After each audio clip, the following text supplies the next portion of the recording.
Em especial, quero agradecer ao honroso convite da IMB, na pessoa do professor Dolce, para que a gente esteja aqui conversando de temas que são do dia a dia, né, da clínica toda, né, não só da especialidade de otorrinolaringologia, e na presença, né, na companhia dos grandes amigos aqui. Tonsilite, amidalite, né, a gente sempre fica com os temas diferentes ou com a nomenclatura diferente, mas isso realmente é o dia a dia de qualquer médico. Não importa a especialidade, né? Você vai ver isso o tempo todo, nem que alguém da família te pergunte, um vizinho, né, o filho de alguém, aquela consulta ali da esquina, do boteco, né, da companhia do dia a dia. Então, aquele processo inflamatório que acomete o tecido linfóide das tonsilas, né? A gente precisa lembrar que nós temos as tonsilas palatinas, faríngea, as tonsilas linguais, a mucosa faríngea e todo um conjunto de folículos linfóides, né, que está interligado nessa área anatômica. E a amidalite é realmente uma das causas mais comuns de febre em criança e isto acaba levando a um grande absenteísmo escolar. Então, o anel linfático de Waldeyer, né, que é esse conjunto de tecidos linfóides, onde a gente tem esses aglomerados maiores, realmente é um ponto importante da imunidade, porque ele está localizado exatamente na entrada do sistema digestório e do sistema respiratório. Então, são os primeiros órgãos que entram em contato com os antígenos inalados, com os antígenos alimentares, e responsável pela aquisição de imunidade, especialmente entre os 4 e 10 anos de idade, e dali para frente esses órgãos reduzem a sua atividade, porque outros órgãos assumem esse papel. Então, o quadro de amidalite aguda é muito mais frequente na infância do que nos adultos, mas a gente vê nos quadros, nos pacientes adultos também, e eu fui um desses pacientes que sofreu bastante com amidalite ao longo da minha vida, não só na infância, mas na vida adulta também, até que eu acabei sendo submetido à cirurgia. Pois bem, a gente pode dividir, né, em faringotonsilite ou faringoamidalite, né, não importa o nome, da mesma forma que o Makoto colocou de rinocinusite e não sinusite, né? Porque não dá para a gente imaginar uma infecção que esteja localizada apenas na amígdala, né? Todo o tecido está envolvido ali também. Então a gente tem a mucosa faríngea envolvida, as tonsilas palatinas, eventualmente a tonsila faríngea, adenoide também, né? E nós podemos diferenciar como adenoidite quando é aquela criança que tem um sintoma muito mais localizado na parte nasal, na nasofaringe, com pouco sintoma na faringe, e a amidalite quando o sintoma é mais evidente realmente na região das amígdalas e com pouco sintoma, com pouca repercussão nasal. Os agentes virais correspondem a mais ou menos 50% a 60%, né, como já foi colocado nas apresentações anteriores, vocês veem que é tudo a mesma situação, né, a entrada da via aérea, né, da via digestiva, basicamente os mesmos vírus, e os bacterianos correspondem a cerca de 20% a 30%. Né, e aqui a gente tem como principal agente o estrepto beta-hemolítico do grupo A, né, o Streptopiógenes, então ele corresponde a 20% a 30% dos quadros de faringoamidolites, e depois a gente tem micoplasma, o estáfilo, o hemófilos, a moraxella, e existem outros quadros mais raros ainda, inclusive a gente pode pensar em fungos também. Tem que lembrar que fungo também pode ser uma causa, né, de faringoamidalite. E em 30% dos casos não se isola nenhum patógeno, absolutamente nenhum patógeno. Bom, clinicamente, a amidalite aguda se manifesta com um quadro de febre, obviamente a dor de garganta, a disfagia que pode ser mais ou menos intensa, a presença de adenomegalia cervical, mas aquela visão, né, da hiperemia das amígdalas, do tecido da faringe, e com possível exudato. Né? A gente pode chamar de quadro recorrente quando existem 7 episódios por ano, ou 5 episódios por ano ao longo de 2 anos, ou 3 episódios por ano em 3 anos consecutivos. Né? E a amidalite crônica, né, quando existe aquela queixa frequente, persistente, associada à halitose, acúmulo de cásium, edema, adenopatia cervical persistente também. Então são quadros mais raros da gente ver. Bom, E como é que a gente vai realmente identificar se é um quadro viral ou um quadro bacteriano? Os quadros virais são mais frequentes no inverno e na primavera, à semelhança do que a gente vê nas rinossinusites também, né? E aqui a gente vê o adenovírus como uma causa frequente em crianças abaixo dos 3 anos de idade, de início insidioso, com uma odinofagia leve, a febre baixa, pode apresentar rinorreia, porque muitas vezes existe um edema da adenoide também, dificultando a drenagem natural das secreções. E o que a gente observa é aquela hiperemia, né, das amígdalas e da mucosa faríngea, então a amidalite eritematosa. Eventualmente pode existir aquele exudato, né, de fibrina e a presença de gânglios cervicais pouco aumentados e pouco dolorosos, né? Existem alguns quadros que a gente precisa lembrar também e sair somente da garganta. Então, por exemplo, na febre faringoconjuntival, né, do adenovírus, a gente vê, além da febre, a gente vê a amidalite exudativa. Então, olhar isto aqui não quer dizer que seja necessariamente um quadro bacteriano. No adenovírus isso acontece. Só que isso vem associado a uma conjuntivite e uma adenopatia pré-auricular, né? No Coxsackie, a herpangina, a gente vê febre mais alta, acompanhada de mialgia, a odinofagia é mais intensa, mas nós vemos a presença de lesões vésico-bolhosas, né? Não só nas amígdalas, mas no palato mole, na úvula também, né? Então, é uma faringite mais posterior.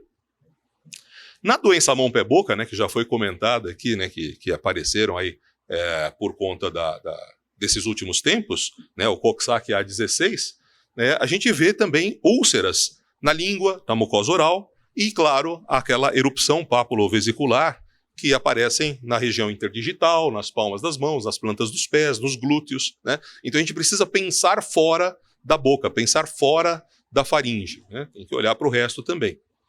Lembrar da mononucleose infecciosa, né? O vírus Epstein-Barr, principalmente em escolares, adolescentes, né? A época em que está beijando bastante, né?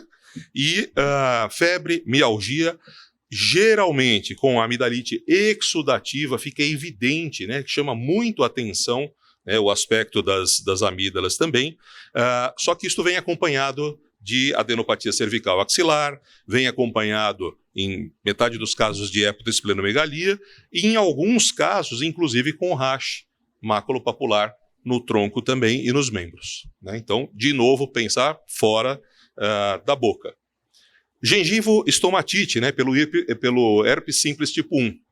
Geralmente crianças menores, febre mais alta, com amígdalas bem hipertróficas, friáveis, e essas lesões da boca, né, chamam muito a atenção. As lesões bem evidentes, bastante doloroso, a criança fica babando ali o tempo todo, né, com halitose, inclusive. Então, isso deixa a criança muitas vezes bastante debilitada, né, porque não consegue ingerir adequadamente.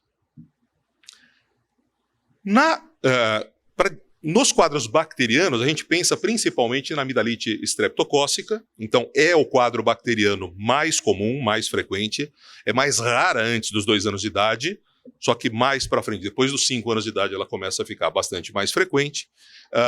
Depende de uma transmissão direta, né? Então contato com secreções da boca ou do nariz, especialmente em comunidades fechadas, né? Então a transmissão nas escolas, nas creches, né, é bastante fácil, né, bastante rápida também. E ao contrário do quadro viral, ela tem um início mais súbito, né? Os sintomas aparecem muito rapidamente, progridem muito rapidamente, geralmente com uma temperatura mais elevada. A odinofagia é mais importante do que no quadro viral e geralmente vem associado com outros sintomas, como cefaleia, como náuseas, como dores abdominais. Então, é um quadro que chama muito mais a atenção do que a maioria dos quadros virais, né?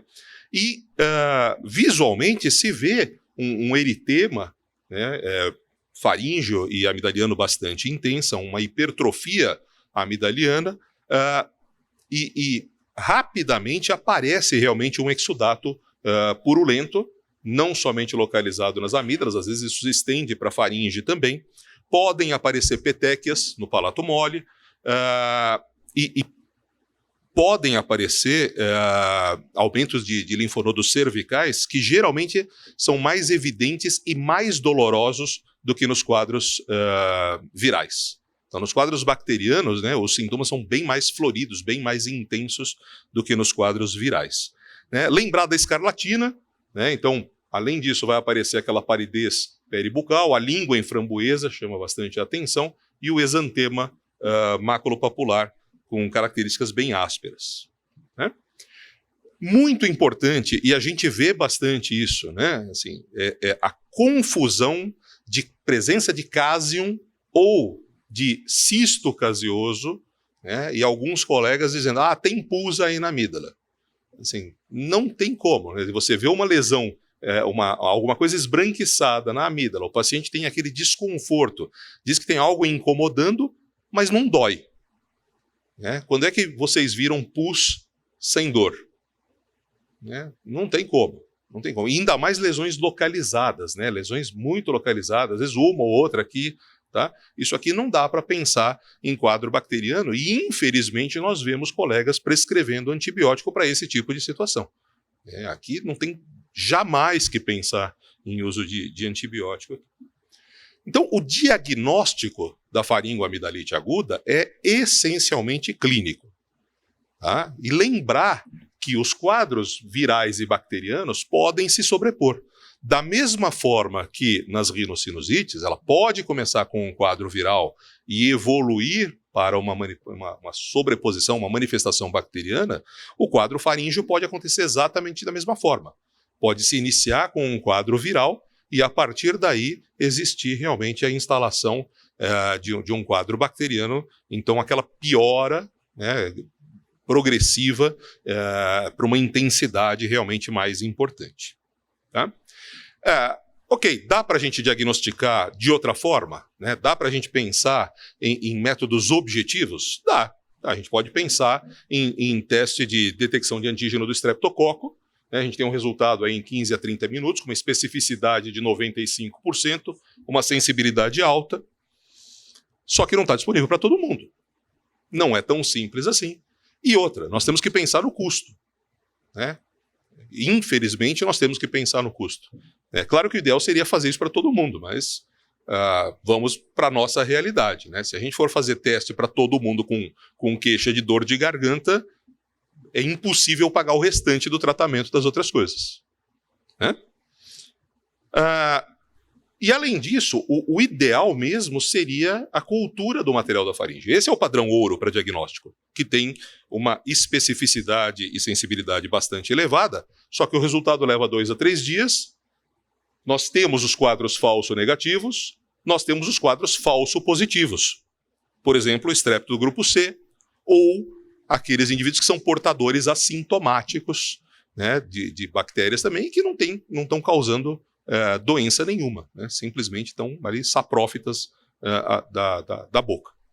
Tá? Bom, então, como eu disse, o diagnóstico é eminentemente clínico, né? Pensar de novo, eu acho que é muito semelhante, né, ao que a gente está falando, né, que o Makoto falou, você observa o que acontece, qual é a história do paciente, qual é a evolução do paciente, qual é a intensidade dos sintomas, qual é a gravidade dos sinais que a gente está vendo, e isto vai direcionar o nosso tratamento. Então, nos quadros virais, o que a gente faz? Orientação de repouso naquele período febril, naquele período de incômodo maior. Muito importante a ingesta de líquidos, manter uma boa hidratação, mas líquidos que não sejam ácidos, não sejam gaseificados, né, para não irritar ainda mais aquela mucosa, incomodar ainda mais aquela mucosa que já está inflamada. Alimentos mais pastosos, né? E interessante, né, porque a gente escuta os pacientes dizendo assim, poxa, mas se eu estou com uma infecção eu não posso tomar gelado, né? O gelado me causa amidalite, o gelado me piora a infecção. Isso é a história que eu ouvia da minha avó, né? Não é por aí. Na maioria das vezes, os alimentos mais frios ou gelados acabam dando um certo alívio naquele desconforto todo que existe na faringe. Né? Uso de analgésico e antitérmico, então altamente recomendado, né, o paracetamol ou ibuprofeno, e não se indica o uso de colutórios, né? Lembrar que muitos desses colutórios são alcoólicos, né? Ou têm soluções mais ácidas que acabam também por aumentar o desconforto, né, do paciente, né? E a gente também não quer ficar mudando muito a flora, né? A gente quer recuperar a flora habitual da boca e da faringe. Eu não quero eliminar aquela flora habitual para não dar espaço, né, para uma flora patogênica. No quadro estreptocócico, então, na faringotonsilite bacteriana, aí sim nós vamos pensar em tratamento com antibiótico, né? Então, antibiótico oral por um período de 7 a 10 dias. Depois eu até quero ouvir aí a opinião dos colegas, mas é muito comum nós vermos pacientes que chegam ao consultório dizendo, olha, eu já tratei amidalite 3, 4, 5 vezes nos últimos 4, 5 meses. Tomei antibióticos e melhoro e pioro de novo. Melhoro e pioro de novo. Né? Por quê? Porque o paciente fez uso de antibiótico por um período de 3 dias. Né? Foi medicado com azitromicina por 3 dias. E o que acontece com um tratamento de 3 dias? Você não esterilizou, né? Você não eliminou a flora bacteriana que estava causando aquele problema ali. Né? Então, muitas vezes, o paciente não teve 2 ou 3 ou 4 episódios de faringoamidalite. Na verdade, é o mesmo que não foi completamente resolvido, né? E aí voltou a piorar. Tá? Muito importante, quando a gente inicia o tratamento com antibiótico, o paciente apresenta uma melhora importante nas primeiras 48 horas. Melhora da febre, da dor, da adenopatia nessas primeiras 48 horas. Se não está melhorando, tem alguma coisa errada aí. Tá? Então, aí é o sinal de alerta, né? Ver o que é que está acontecendo. Em geral, né, primeira escolha para o tratamento do quadro bacteriano é a amoxicilina, né, 2 a 3 vezes ao dia. Se fala muito, né, nos serviços de urgência da penicilina benzatina em dose única, e o argumento para isso é que você tem realmente o controle do que o paciente está recebendo a medicação. Muitas vezes, nós temos que pensar nisso, né? Dependendo do local, o paciente sequer tem acesso ao antibiótico, sequer tem dinheiro para comprar o antibiótico, então ainda é uma opção que existe em muitos lugares, mas nós temos que lembrar da resistência bacteriana que existe. Né? Esta é a verdade, existe realmente uma resistência bacteriana muito alta à penicilina benzatina, então a gente vai ter que estar um pouco de olho nisso também. Tá? Alternativas, né? Então, claritromicina é uma opção que funciona, principalmente naqueles pacientes que são alérgicos, né, à penicilina e eventualmente alergia cruzada com cefalosporina também, tá bom? Mas as cefalosporinas, tanto de primeira quanto segunda geração, também são boas opções, né? Como segunda opção, ou na falha terapêutica, né, ou naqueles quadros de amidalites recorrentes, a associação de amoxi com clavulanato por períodos maiores, de 10 dias, ou a cefalosporina de segunda geração também por um período de 7 a 10 dias. Tá? Então, é muito importante que a gente se atente à clínica, se atente à evolução dos sintomas, a como esse quadro se instala para diferenciar realmente um quadro viral do bacteriano. E eu acho que é inevitável nós pensarmos em 2 mundos da medicina que são diferentes. Uma coisa é o paciente que nos procura no consultório, né, e que eu tenho, esse paciente tem acesso a gente facilmente, a gente pode iniciar com um tratamento com um anti-inflamatório, observar como é que esse paciente evolui, tá certo? E no caso de haver alguma piora, ele vai nos informar e aí a gente tem a possibilidade de escalar, né, para um tratamento com antibiótico se for necessário.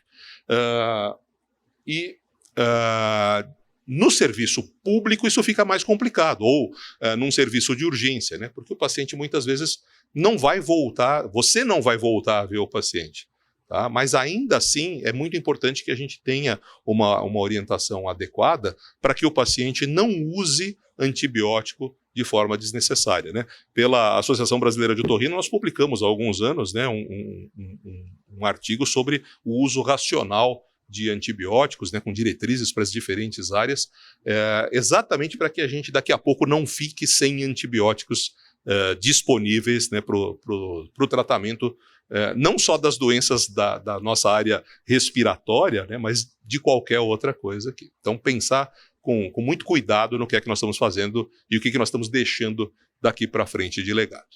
Então, eu quero mais uma vez agradecer a atenção de todos, né, de estarem aqui logo cedo, agradecer a AMB, ao professor Dolce e a todos os colegas que estão aqui, e devolvo a palavra para o professor Paulo. Obrigado.